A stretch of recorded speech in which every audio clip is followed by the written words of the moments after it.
사람이 식물하고 함께 사는 생활은 느껴보신 분들은 알겠지만 굉장히 그 가치가 크거든요. 식물이 사람도 설명할 수 있고 공간도 설명할 수 있다는 거를 알게 되었어요.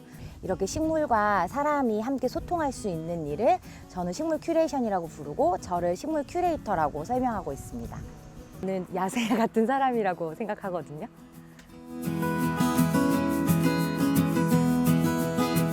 큐레이션의 정확한 의미를 생각해 보면 내가 만들지 않은 컨텐츠를 제가 원하는 개별 목적으로 세부적으로 분류한다. 그래서 그걸 추천한다라는 의미가 있거든요.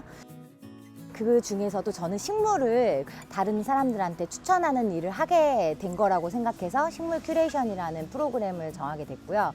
각각의 식물이 가지고 있는 공간적인 성격이라던가 그 식물이 대변할 수 있는 의미 같은 것들을 곰곰이 생각해 보다 보니까 그 식물이 사람도 설명할 수 있고 공간도 설명할 수 있다는 거를 알게 되었어요. 이렇게 식물과 사람이 함께 소통할 수 있는 일을 저는 식물 큐레이션이라고 부르고 저를 식물 큐레이터라고 설명하고 있습니다. 사실 식물이 한 가지 못하는 게 있다면 스스로 움직이는 걸 하지 못하잖아요. 그걸 해줄 수 있는 상대가 같이 살고 있는 사람이기 때문에 사람에 집중하지 않을 수가 없었어요. 사람이 어떤 습관을 가지고 있고 어떤 생활 양식을 갖고 있고 또 그 사람이 식물에 대한 태도가 어떤지 마음이 어떤지를 공부하면서 식물을 큐레이션하고 있습니다. 제가 경험적인 걸 얘기 안 할 수가 없는데요. 숙모님이 이제 삼촌하고 같이 화훼공판장에서 되게 오랫동안 식물을 다루는 일을 하셨어요. 어려서부터 이제 숙모네 집에 놀러 가면 항상 식물 사이에서 뛰어놀고 또 삼촌이 식물을 배달하러 나가면 그 차를 타고 같이 식물을 배달하면서 훨씬 빨리 식물을 접하게는 됐고요. 그런데 반대로 식물 키우는 데는 너무 어려움을 많이 겪어서 식물을 들였다 하면 죽이는 거예요.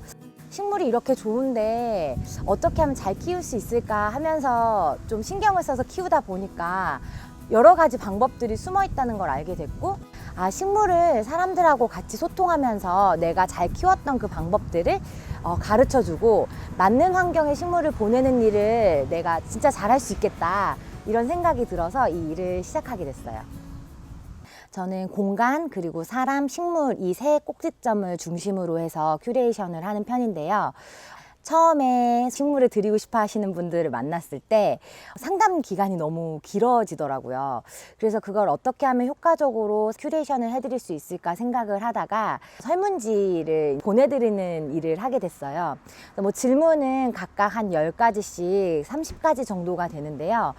방향에 대한 이야기를 안 할 수가 없는 게 창문이 난 방향에 따라서 일조량이 굉장히 달라질 수 있어서 뭐 아침에 해가 들어서 점심에 해가 끝난다라던가 혹은 오후에 해가 들기 시작해서 저녁에 해가 진다 이런 식으로 확인하고 있습니다. 일조량에 따라서 식물이 쓰는 에너지가 달라질 수 있기 때문에 그런 내용들을 꼭 확인하는 편이에요. 네. 좋아요. 사람이 식물하고 함께 사는 생활은 느껴보신 분들은 알겠지만 굉장히 그 가치가 크거든요. 그 중에서도 식물이 계절감을 가지고 있다는 걸 사람들이 알아줬으면 하는 마음이 되게 컸어요. 항상 사계절을 고려해서 언제 꽃이 핀다라던가 언제 잎이 진다라는 거를 사람들이 이해하면서 그 식물들하고 지내기를 바라는 편이고요.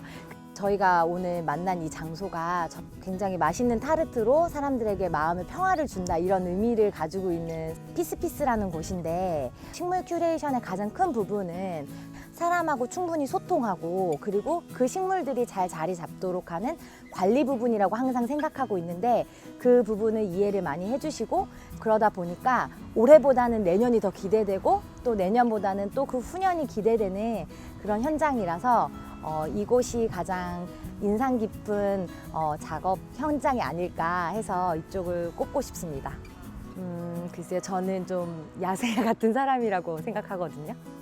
야생화가 한번 적응하면 굉장히 강한 식물일 수 있지만 그렇지 않았을 때는 섬세하면서 예민하면서 하지만 그만한 신경을 쓸 가치가 있는 식물이라는 생각이 들거든요.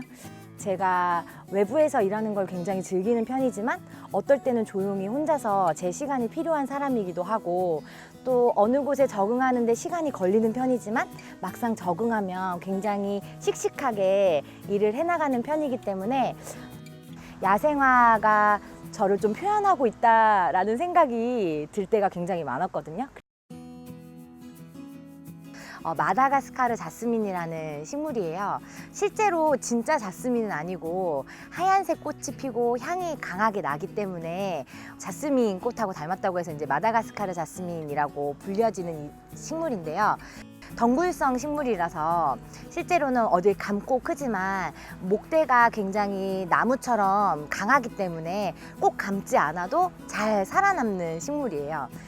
조금 시들어진다고 해도 조금만 더 신경을 써주면 씩씩하게 그리고 또 강인하게 살아나가는 걸 보면서 강인한 어떤 여성들의 생명력 같은 거를 가지고 있고 또 어떨 때는 생기를 가지고 향도 뿜는 매력, 그런 것들이 여성을 좀 표현할 수 있지 않을까 이런 생각이 좀 듭니다.